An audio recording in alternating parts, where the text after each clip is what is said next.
E aí galera, como é que vocês estão? Beleza? Estamos aí junto mais uma vez para mais uma aula de inglês top. E hoje é um assunto bem importante, continuação da primeira condicional, não é? Só para dar uma relembrada aí, a primeira condicional é quando nós falamos de ações que projetamos para o futuro, que nós queremos alguma coisa, alguma atitude que nós tomamos agora que tem consequências no futuro, não é? Essa segunda condicional é mais ou menos a mesma pegada. Seria ações hipotéticas que nós pensamos e que pensamos também numa possível consequência, num possível desenvolver daquela ação que a gente praticaria se nós fizéssemos alguma coisa. Eu falando assim tá um pouquinho confuso, mas conforme eu vou ensinando a gente vai entrando no assunto, vocês vão entendendo. E assim, é um assunto bem tranquilo, bem fácil, a gente usa o tempo todo, só que em português, não é? Quando a gente fala, poxa, se eu pudesse, eu compraria roupas novas. Se eu trabalhasse num lugar tal, eu receberia um bom salário.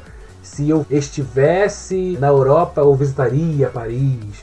E por aí vai. Então, tem essa mesma ideia de uma coisa que. Uma situação hipotética que se acontecesse, você já imaginaria também a consequência, vamos dizer assim, uma hipótese, um pensamento da sua mente. Essa é a ideia da segunda condicional. Vamos entender do início. Para que usamos? Para falar de situações hipotéticas, ou seja, imaginárias.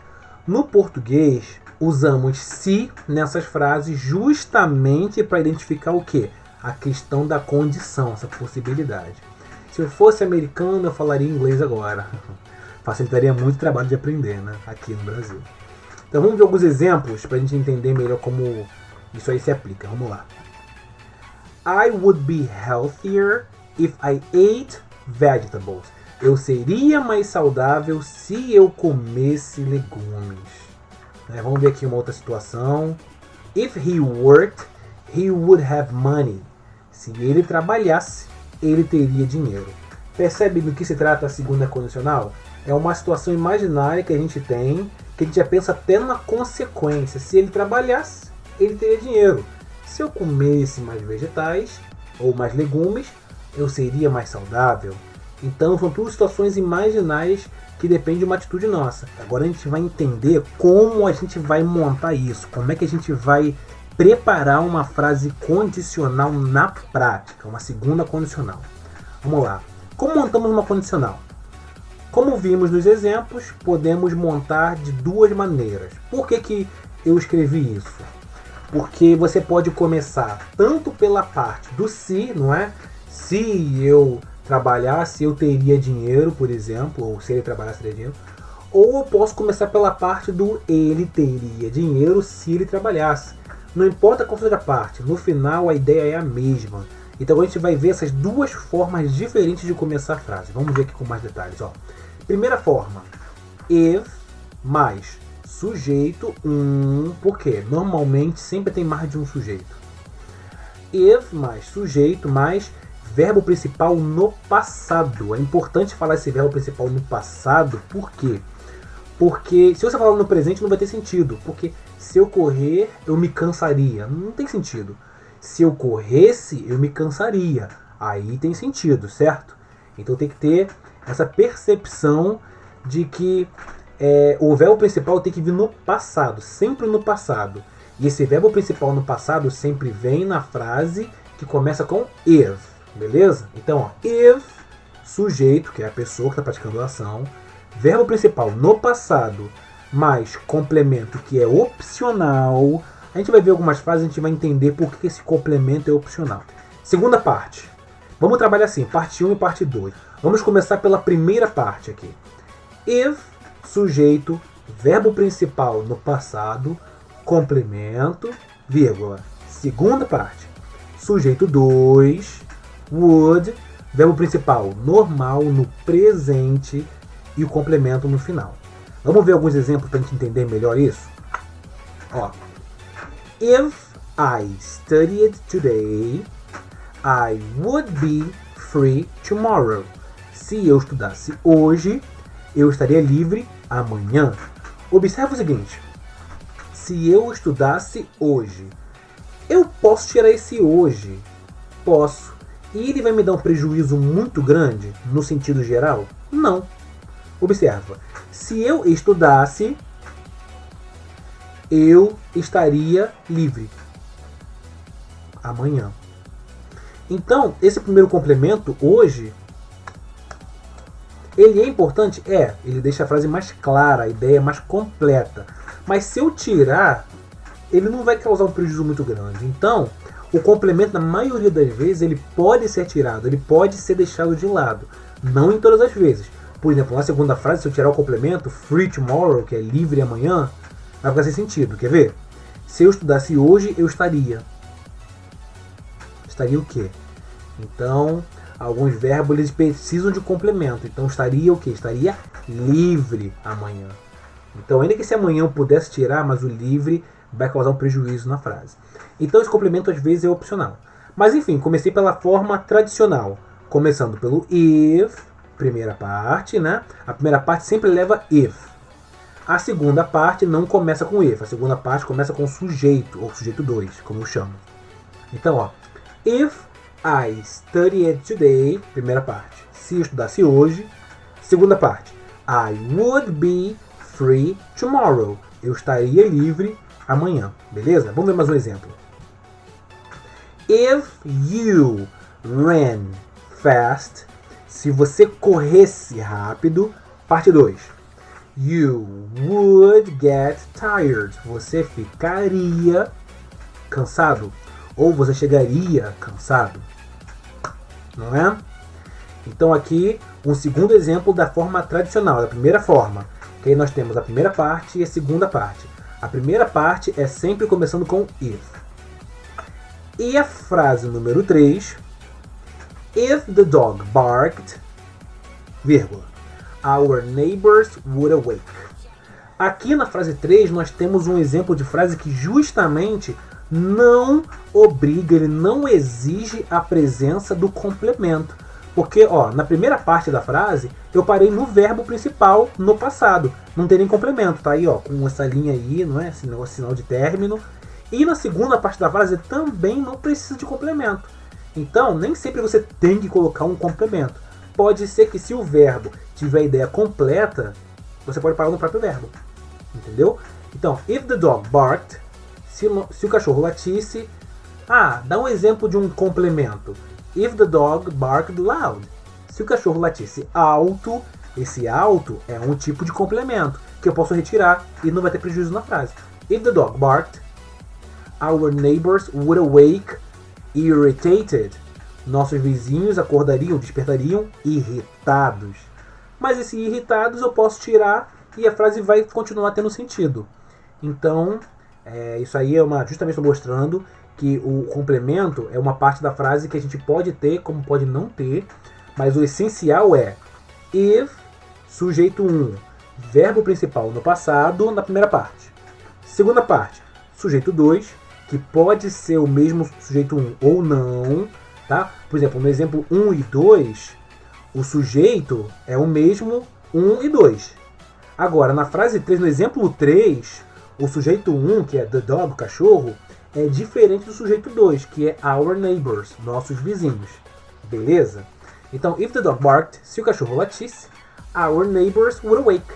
Nossos vizinhos despertariam. Tranquilo? Show. Vamos seguir adiante. Agora a gente vai ver a frase começando pela segunda parte, pela forma inversa. Vamos ver como seria a segunda forma. Vamos ver aí se faz uma grande diferença na hora que a gente fala ou se a gente usa assim. Na segunda forma, a gente começa pela segunda parte, ó. Sujeito, would. Observa que, vamos voltar rapidinho, que aqui, ó, nessa forma aqui, ó, o would estava no finalzinho da frase. Estava no finalzinho da frase aqui, ó, na segunda parte da frase. Já agora, na forma 2, na segunda forma, o would está lá, ó, na primeira parte da frase. Então a gente inverteu a ordem das frases, tá? Só isso, nós não mudamos as frases, só invertemos a ordem. E é uma outra forma de montar uma condicional, ó. Sujeito 1 mais would mais verbo principal. Mas aqui o verbo principal não está no passado, não está pedindo para botar no passado. Por quê? Quando um verbo está perto do would, que é um modal, o verbo não pode sofrer nenhuma modificação. Ele não pode ir no passado, no futuro. Já na primeira parte, que está no final agora, né? Observa que o verbo principal está no passado, ó, past, ali entre as chaves. Por quê? Porque nós invertemos a ordem. E o if, olha lá, if está agora na segunda parte, não está mais na primeira. Ou melhor, essa questão de primeira e segunda parte é complicada, né? Porque dá uma embolação. Mas vamos pensar da maneira tradicional. Vamos pensar dessa maneira aqui, ó. Essa é a maneira comum. Todo mundo escreve assim. Primeira forma, começa com with e na segunda parte tem would. Já na forma 2, é o inverso. Começa com would e termina com if. É exatamente o contrário do que estava antes. Então, ó, I would be free tomorrow if I studied today. Eu inverti a ordem das frases. Vamos ver outro exemplo. You would get tired if you ran fast. Você ficaria cansado ou você chegaria cansado, porque o verbo get, junto com tired, ele pode ser ficar cansado, mas também dá a ideia de chegar em algum lugar no estado de cansaço, não é? Então, you would get tired if you ran fast. Você ficaria cansado se você corresse rápido. E o exemplo 3, que também está invertido.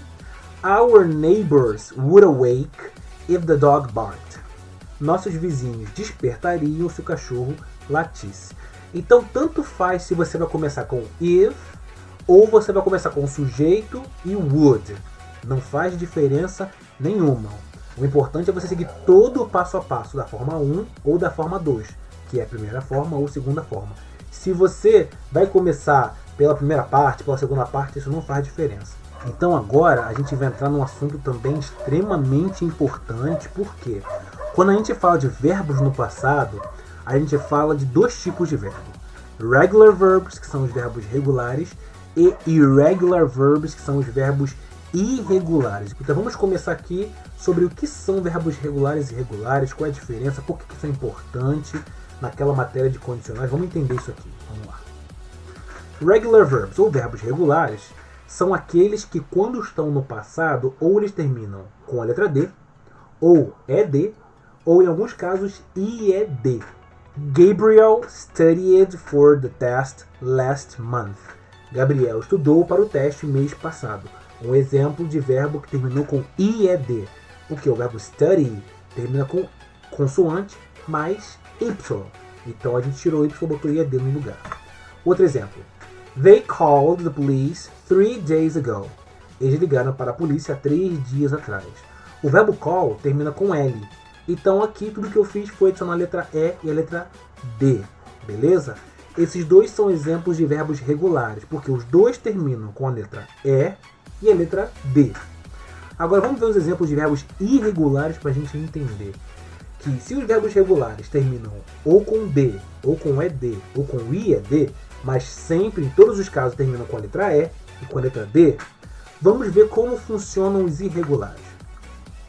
Irregular verbs, ou verbos irregulares, são aqueles que, quando estão no passado, não existe padrão. Cada um tem a sua forma. Cada um tem o seu jeito. Geralmente não terminam em ED. Vamos ver alguns exemplos aqui, ó. Andrea sang at the restaurant yesterday. Andrea cantou no restaurante ontem. Você percebe que o verbo sang, ele não termina em ED. Primeira coisa, não termina em D, não termina em ED, não termina em ED. E segundo, que ele muda completamente. Com certeza é um verbo irregular. Essa é a diferença. Vamos ver outro exemplo. Ó. Karen drove to work.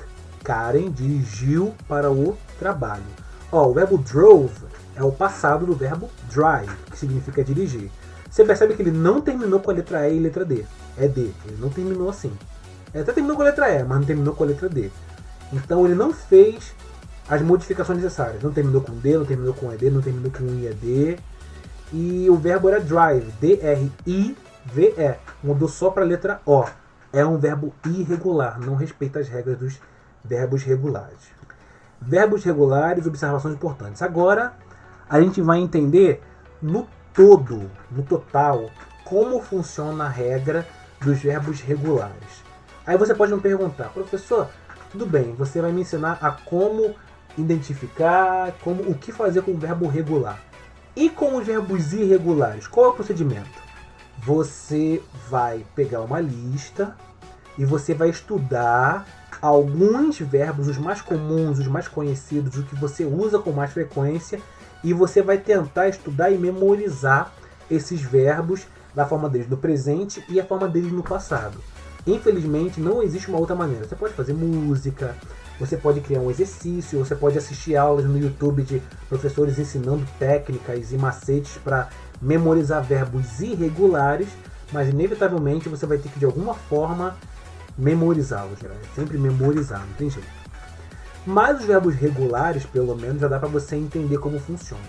Ao final dessa aula eu vou disponibilizar os links, as páginas com os verbos para você poder baixar, ter contato com esses verbos regulares e irregulares, para aí você já ir sabendo o que você vai fazer, beleza? Então, ó, verbos que terminem, agora é o manual dos verbos regulares. Regra 1. Verbos que terminem em consoante mais Y, a gente faz o quê? Tira esse Y e coloca IED. Sempre. Terminou em consoante mais Y, você tirou o Y, colocou IED. É importante você prestar atenção que ele não está falando verbos que terminem em Y. Ele falou verbos que terminem em consoante mais Y. Por que ele está falando isso? Porque se for vogal que tiver antes, você não vai tirar o Y não, você vai manter. Beleza? Vamos ver aqui alguns exemplos. Ó, o verbo study, que a gente viu ainda agora no exemplo, o verbo estudar. No passado, ele fica studied. Observa que ele termina em D, que é consoante, mais Y. Você tira esse Y e coloca IED no lugar. Michael studied, com IED no final, Geography yesterday. Michael estudou geografia ontem. Cry, o verbo chorar. Ele é um verbo regular, então ele vai terminar em ED, só que ele tem uma consoante Y. O que a gente faz? Tira esse Y, coloca a letra I no lugar, ED. Entendeu? C-R-I-E-D. Morre esse Y, fica IED no lugar. Christina cried all day long. Cristina chorou o dia todo. Isso é só para os verbos que terminam em consoante mais Y. Agora a gente vai falar sobre os verbos da regra 2, que são os que terminam com a letra E. Simplesmente a gente vai adicionar a letra D. Você não vai colocar um outro E e depois D, não. Beleza? Você vai só adicionar a letra D. Vamos ver alguns exemplos. Change, por exemplo, que é o verbo mudar. No passado, como ele é um verbo regular, changed. Camila changed her number. Camila mudou seu número. Então, se o verbo change está no passado e ele é regular, ele termina com a letra E, adiciona a letra D e acabou. Essa é a regra 2. Live, morar, é um verbo regular e termina com a letra E. Então, para eu colocar ele no passado, é só adicionar a letra D. I lived in Costa Rica. Eu morei em Costa Rica. A gente vai para a regra número 3, a regra final quando se trata de verbos regulares, beleza? Então, ó, quando o verbo regular terminar com as letras consoante, vogal, consoante, e essa parte final for a parte mais forte, for a sílaba tônica, a sílaba mais forte da palavra, aí acontece um fenômeno. O que a gente faz? A gente dobra, ou seja, a gente repete a última letra e adiciona ED no final. Vamos ver alguns exemplos aqui. Stop. Observa qual é a parte mais forte da palavra. Stop. É o T-O-P. É a parte final, certo? E ele termina em quê? Consoante T, vogal O, consoante P. Então o que a gente faz?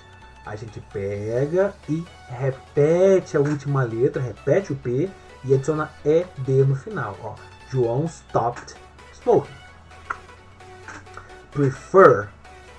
Preferir. Ó. Prefer. Prefer. Qual é a parte mais forte? Fur, não é isso? A parte final. E termina em quê? Consoante F, vogal E, consoante R. O que a gente faz? Repete a última letra e adiciona ED. Carla preferred to stay. Agora vamos para as observações importantes. É muito importante levar algumas coisas em consideração. Algumas coisas que podem passar batido, mas que você não pode deixar acontecer.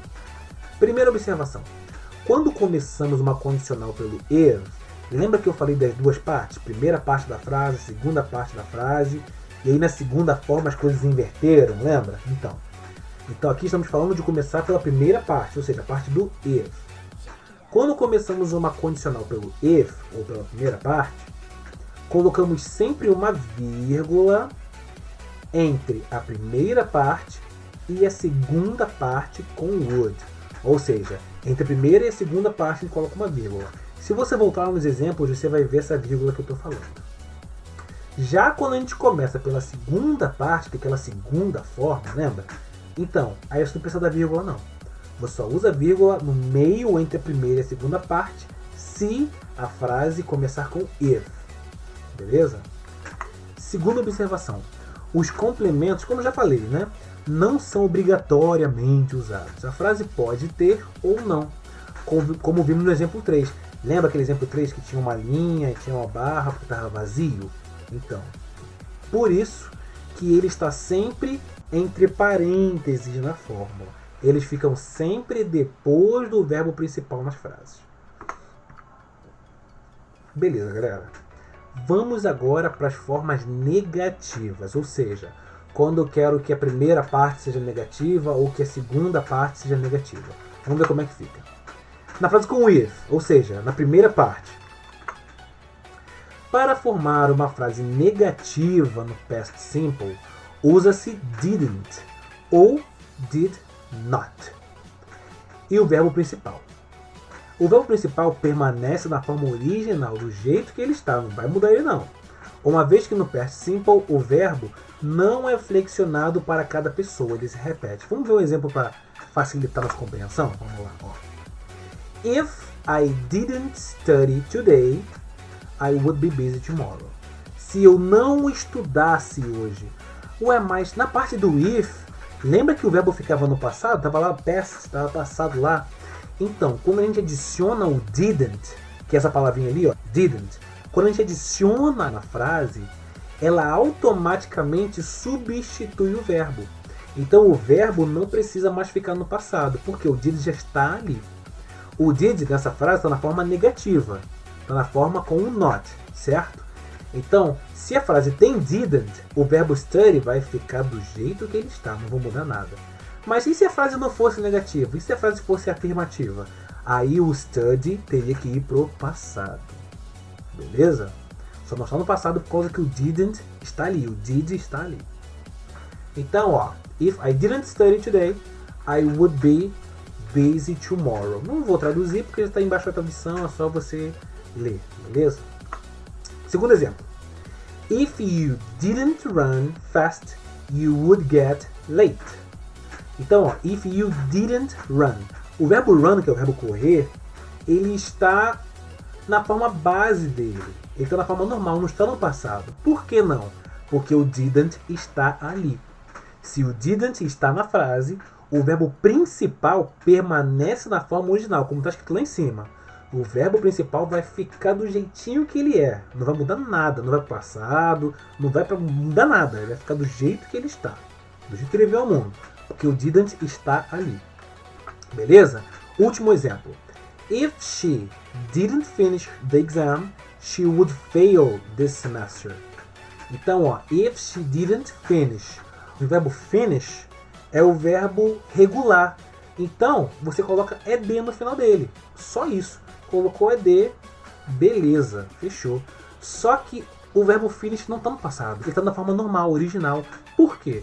Porque o didn't está ali. Se o did estiver do lado do verbo, você não pode colocar o verbo no passado. Não vá fazer isso, hein? Beleza? Agora vamos pensar na frase que tem would, ou seja, na segunda parte. E quando a segunda parte da frase é negativa? Vamos ver o que a gente faz. Usamos o not entre o would e o verbo principal. Ou seja, você não vai adicionar o did, não. O did é só na primeira parte, quando a primeira parte é negativa. Quando é só a segunda parte da negativa, você simplesmente vai adicionar a palavra not do lado. E os verbos da primeira parte, como não tem mais didn't, eles vão pro passado. Beleza? Ó, if I studied, tá no passado agora. If I studied today, I would not be. Então entre o would e o be, que é o verbo principal, tá o not ali bem no meio. Busy tomorrow. Segunda frase. If you ran, lembra que eu falei que o verbo run, que é correr, no passado fica ran com A? Pois é, agora tá ran ali. Por que tá ran ali? Porque não tem didn't, não tem mais aquele cara que protegia o verbo. Então o verbo vai ter que ir pro passado. Mas na segunda parte tem o not, depois do would. Por quê? Sempre que a segunda parte estiver na forma negativa, você vai adicionar o not depois do would, entre o would e o verbo principal. E por último, if she finished, como eu falei ainda agora, né, o verbo finish no passado fica com ed. Tá com ed, tá no passado, porque não tem didn't ali, para ele vai para o passado. If she finished the exam, she would not fail this semester. Então ela não reprovaria nesse semestre. O not aí entre o would e o fail. O not vai vir sempre depois de would quando a segunda parte for negativa. Quando for a primeira parte que é negativa, você vai usar didn't. Beleza? Hey, what's up? Espero que você tenha gostado da aula de hoje.